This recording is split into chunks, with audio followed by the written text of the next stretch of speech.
Nangandam na ang City Government of Davao sa mga in-person nga aktibidad alang sa Pasko Fiesta 2022. Atong saro ng detalye niini sa live report ni Argil Relator. Argil.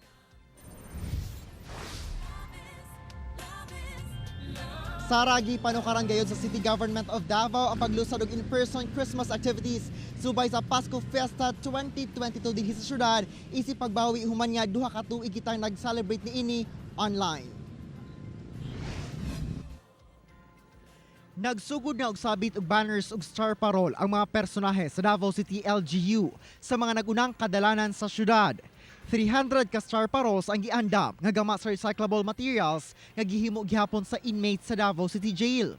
Tanang parke sa syudad ang pamutangan og Christmas decorations, diin lauman ang bonggang Christmas designs sa parke at tubangan sa Davao City Hall. Kini kabahin sa matag tuig nga Pasko Fiesta celebration sa Davao City. Ang team natin para sa Davao City for the Pasko Fiesta 2022 is Fairyland. So despite Fairyland na punta ron. So in 2 years, nag-white Christmas na due to the pandemic. Simple lang atong decoration. But then sa karon nga year, so murag bubawi ta. Pagpasalamat sab kini sa usa na sab kamalampusong tuig sa dakbayan. Gani gawas sa mga parol, lakip sige atangan ang Christmas tree at tubangan sa City Hall. Dati 45 feet na Christmas tree dira sa atbang sa City Hall. So na ang organizer na TV mapping, so kanang TV na mapping castle dira imo na siya og Christmas tree, so surprise na siya no nga pagabuhaton. Samtang kay mas luag na ang restrictions, gikatakda na ang in-person nga mga aktibidad sa Pasko Fiesta nga sugdan karong December 1. Lakip sa mga aktibidad ang 3D mapping light show, sayaw sa Pasko, koro sa Pasko ug uban pang kompetisyon. This is open to all Davaoenos. So this is a great time for us to celebrate Christmas. So after all the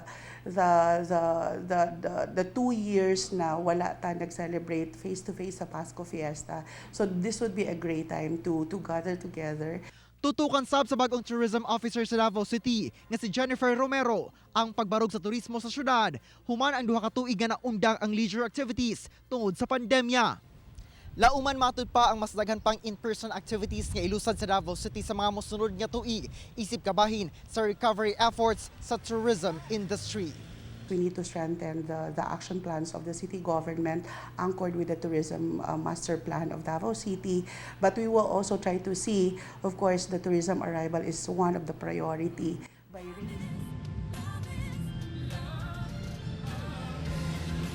Sara gawa sa Christmas activities dinhi sa downtown Davao mismo ang city government ang magpasiugda sa mga Christmas activities dito mismo sa Bajao ug Lumad communities, partikularmente sa Pakibato, Marilog ug Baguio districts aron mohatag sab sila og mga pahalipay. Sara. Alright, dagang salamat, Argil Relator.